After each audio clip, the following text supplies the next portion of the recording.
Israel conducts intense airstrikes on southern Lebanon.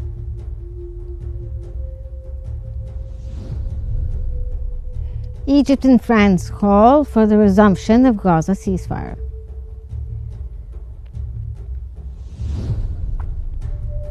And Iran's Constitutional Council approves a plan to suspend cooperation with the UN nuclear watchdog.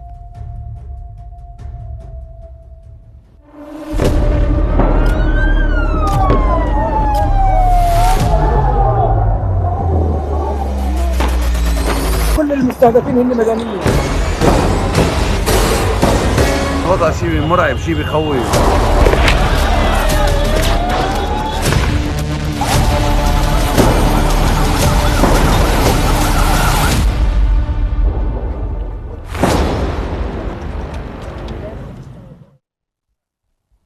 Welcome back to Qnews, this first transmission of the day. I'm Mohsin. We start with Israel's intense bombing conducted in southern Lebanon, targeting what they claim are Hezbollah underground assets. According to the Lebanese National News Agency, the strikes occurred in two waves on the mountains near Nabatieh, utilizing bunker buster bombs. Lebanon's health ministry reported that an Israeli strike on southern Lebanon resulted in the death of one woman and 11 injuries. These strikes are in breach of a ceasefire with Hezbollah that was signed in November 2024. This escalation follows nearly daily airstrikes since the end of the 14-month war between Israel and Lebanon.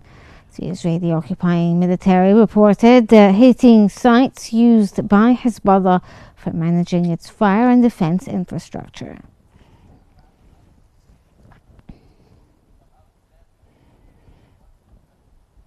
We now move to a live broadcast for a press conference held by the Speaker of the Arab Parliament at the Rafah border crossing.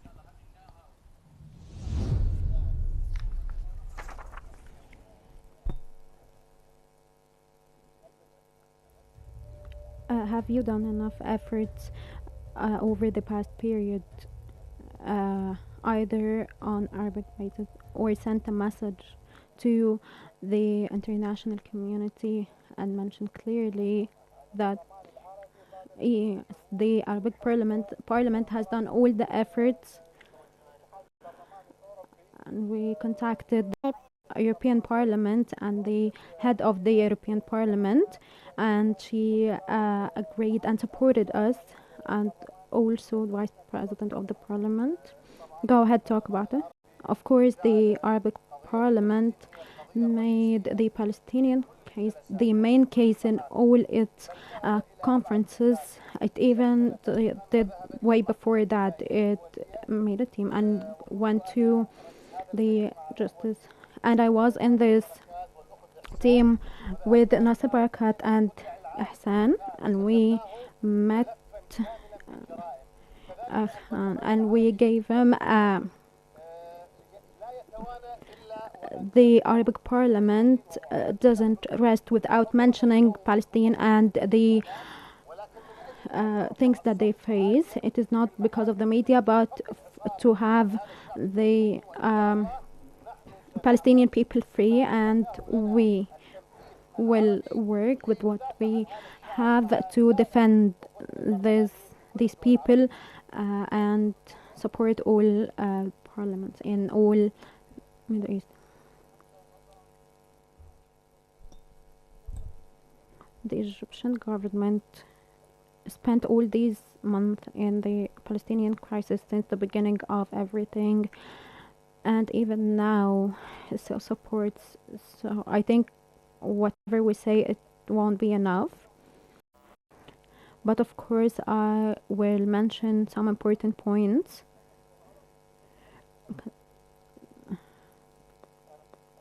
It concerns lots of art.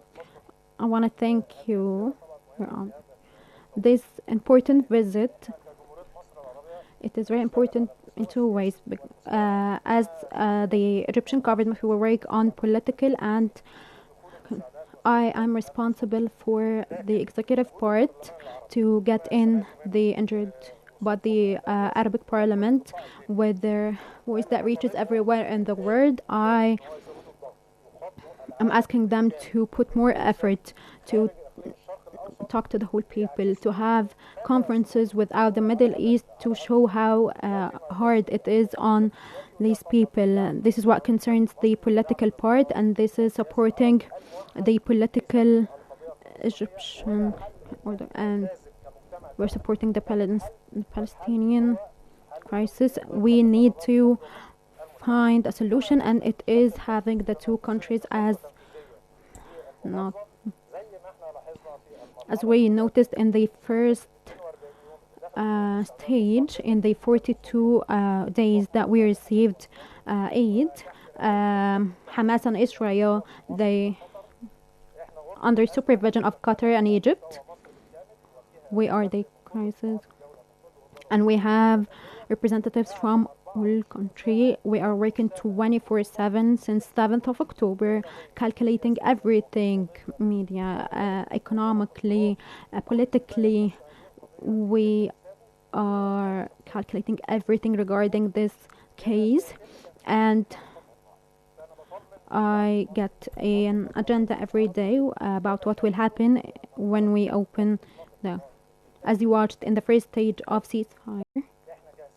We are ready. Once there is a solution, the aid will enter in a matter of seconds, and I wish that there will be international effort to stop this war and to find a solution for this case.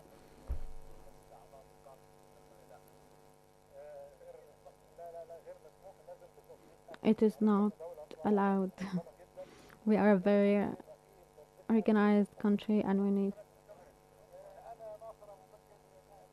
I'm Nasser Mubakir. I want to thank the President of the Arabic Parliament and my colleagues in the Parliament, in the Arabic Parliament, that put so much effort in all the conferences and events related to the Arabic Parliament. Being here is a strong support message. This Parliament will be here. Everyone in Gaza knows that, and they all thank them.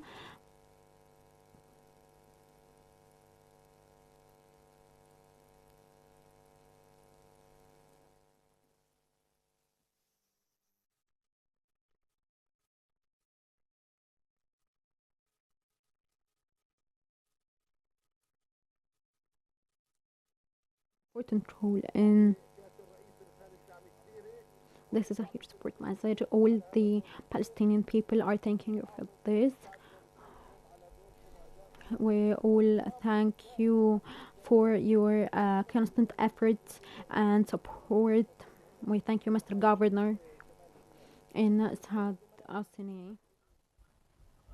That was part of a delegation along with the Speaker of the Arab Parliament, where they are there to show support to the people of Gaza and also supporting the Palestinian cause in general, asking for a free Palestine, in addition to showing the support to the Palestinian people and realizing their hardships, as well as a way to push or pressure the Israeli side for a ceasefire and asking for aid to flow through into the Gaza Strip, in addition to stopping the attacks on the Gaza Strip, sending a message of support to the Palestinians.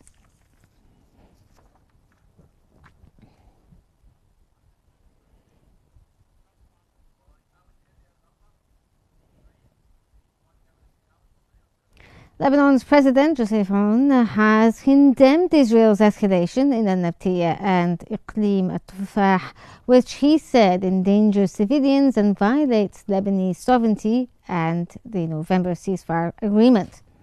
He criticized Israel for ignoring regional and international appeals to cease violence, asserting that a decisive international response is necessary to stop these attacks, which threaten stability in Lebanon and the broader region.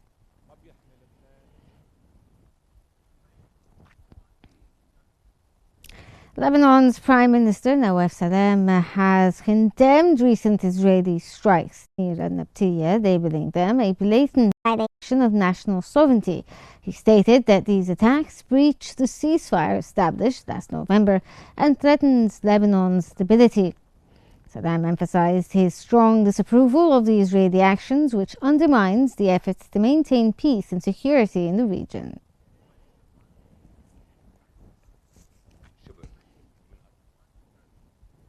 For more analysis, we now move to Mark Summers in our newsroom. Thank you, Raham. Good afternoon, everybody. Yes, we're now joined from Beirut by researcher in international relations and strategic affairs, Abdullah Neema, who's joining us here on Qnews. Thanks for being there with us. So we've had many violations of the ceasefire since it was established last November. Is one more violation of the ceasefire going to make a big difference?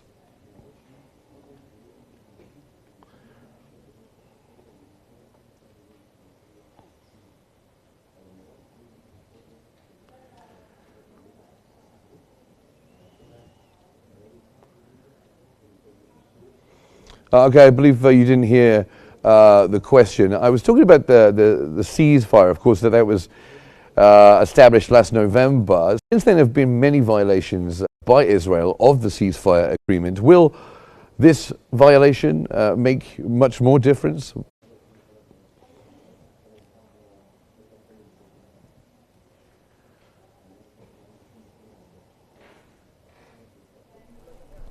Good evening, everyone working at Qnews.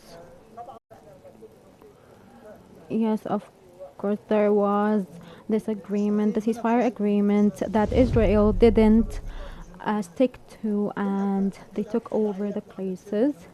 Everything that's happening in South Lebanon, this is because of Israel not sticking to the agreement, because the agreement was that Israel will leave all Lebanon, and it is Israel is making Hezbollah wanting to fight.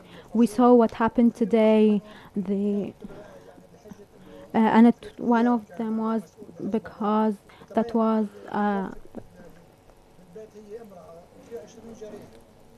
woman died, and there are 20 injured. We know that Lebanon has to do its best.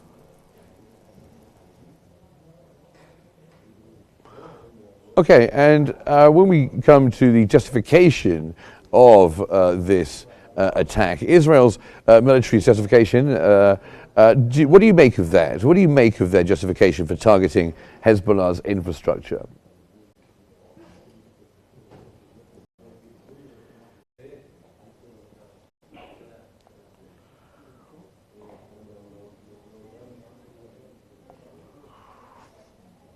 And now we go back to Riham in the studio. Thank you, Mark, for that. And now we move on to the latest developments in Gaza.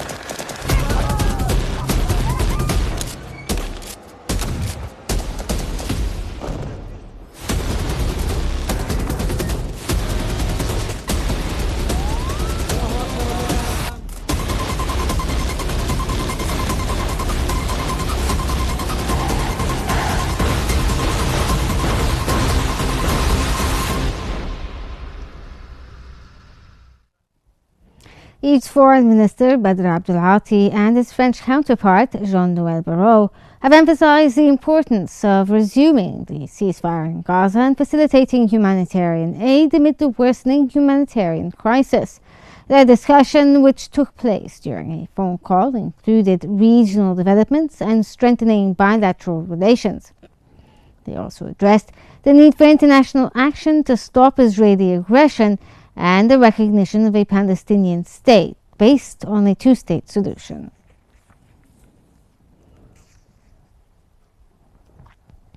Health authorities in Gaza have announced that the death toll from Israeli attacks on the Strip has climbed to over 56,300 and over 132,600 wounded. Medical sources reported that among the toll are 6,008 deaths and 20,591 injuries since March 18th alone, when the Israeli occupation forces resumed their aggression against the Gaza Strip.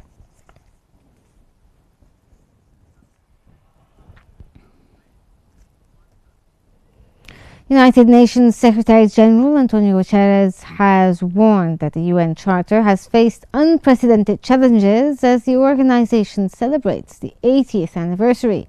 He criticized the selective adherence to the Charter, stating it is not optional and serves as the foundation of international relations. Guterres noted that while countries often accuse each other of violations, few face real consequences, especially in ongoing conflicts involving Russia and Israel. It is the bedrock of international relations. Moving to Sudan, where the UN Secretary-General Antonio Guterres has called for a one-week humanitarian ceasefire in Al-Fashar in Sudan to facilitate aid for thousands of trapped individuals. The request was made during a phone call with Sudan's Sovereign Council Chairman, Abdel Fattah al-Burhan, who agreed to the proposal and emphasized the importance of implementing relevant UN Security Council resolutions. Guterres also welcomed the appointment of Dr. Ahmed Idris as Prime Minister, emphasizing the United Nations support for what it considered a step towards the completion of the transition.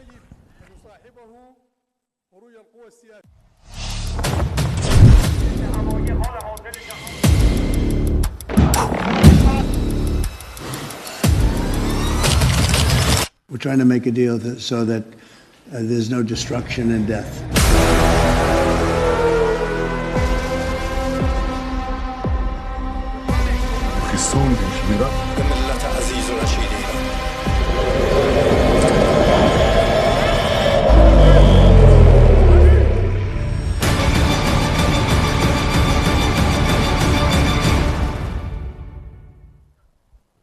Iran's Constitutional Council has approved a plan to suspend cooperation with the United Nations nuclear watchdog, already ratified by the Parliament.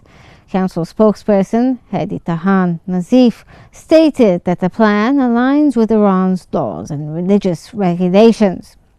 It emphasizes Iran's right to enrich uranium domestically, citing violations of national sovereignty by the US and Israel. The International Atomic Energy Agency has yet to receive official notification about this decision.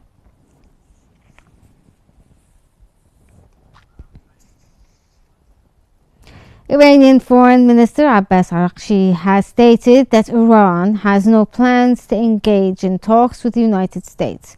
His statements contradicted US President Donald Trump's claims of upcoming discussions. Araghchi mentioned that Tehran is evaluating the benefits of negotiations after previous talks were disrupted by US and Israeli attacks on a nuclear facility. He noted that the damage to these sites is significant and will influence Iran's future diplomatic approach.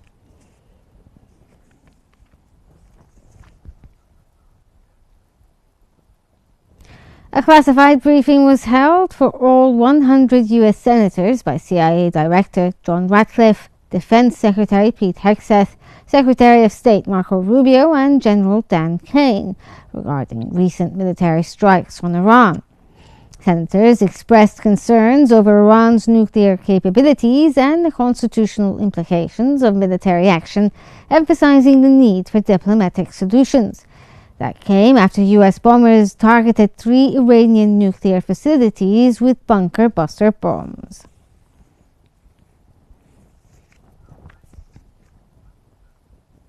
White House spokeswoman Caroline Leavitt has stated there is no evidence that enriched uranium was removed from any of the 3 Iranian sites attacked by the U.S. on June 21st. She also announced that Trump's administration has no immediate plan to replenish the Strategic Petroleum Reserve, which is at the lowest level since the 1980s due to former President Joe Biden's drawdown to stabilize prices amid market uncertainty. To the media. Only tidbits of that assessment were leaked to CNN, and we have seen this playbook run before, where you have the Indonesian president and the Malaysian prime minister have expressed their support for the Iranian-Israel ceasefire. They also advocated for a peaceful resolution to the ongoing conflict and the war in Gaza. They emphasized the need for peace in the Middle East, ensuring rights for Palestinians and a free and sovereign nation.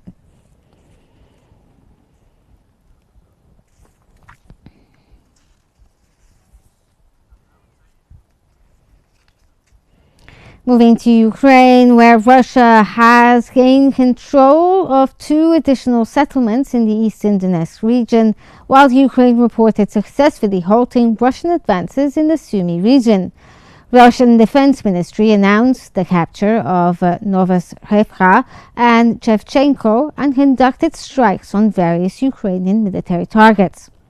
Meanwhile, the General Staff of the Ukrainian Armed Forces announced that Ukrainian forces engaged in 79 clashes along the front lines, successfully repelling multiple assaults.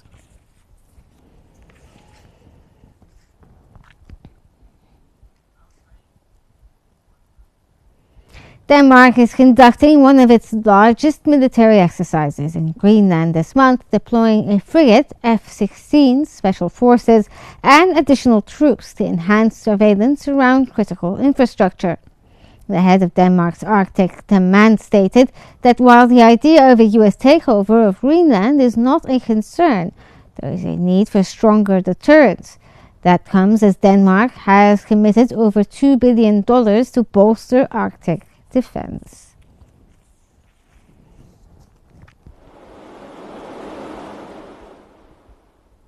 And the United States, U.S. President Donald Trump has announced that the U.S. signed a trade deal with China and anticipates a significant deal with India soon.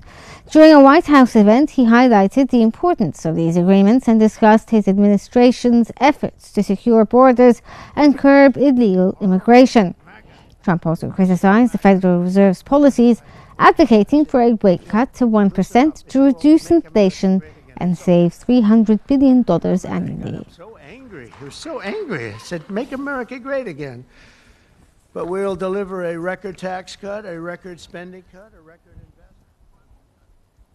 And in Beijing, China has emphasized the need to enhance cooperation with the U.S., responding to inquiries about the Geneva Trade Talks framework.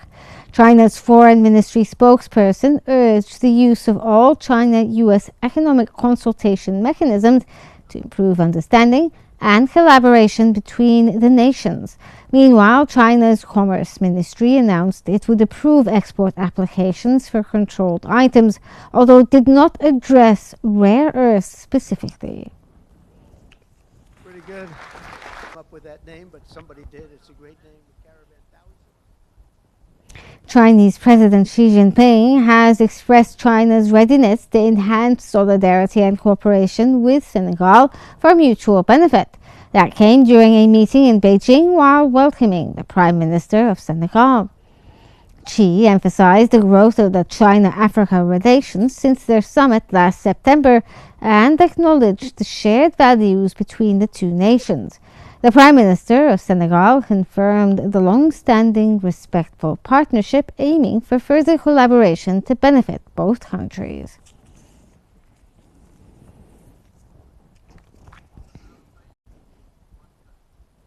Chinese President Xi Jinping has also emphasized China's commitment to strengthening its comprehensive strategic partnership with Ecuador, welcoming President Daniel Nabatieh, who is attending the 2025 Summer Davos Forum. During a meeting in Beijing, she highlighted the positive momentum in China-Ecuador relations as they celebrate 45 years of diplomatic ties. Nabatieh expressed gratitude for China's support and recognized the importance of collaboration for Ecuador's development.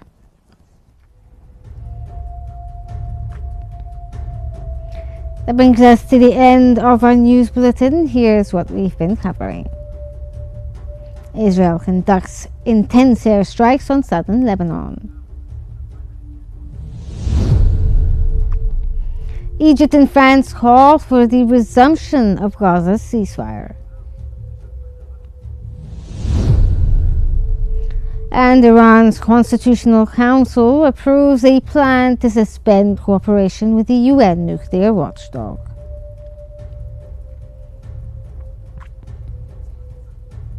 This brings us to the end of our news bulletin of this hour. Don't forget to follow Qnews on YouTube, Facebook, X, Instagram, and TikTok at Qnews EGY. Thank you for watching.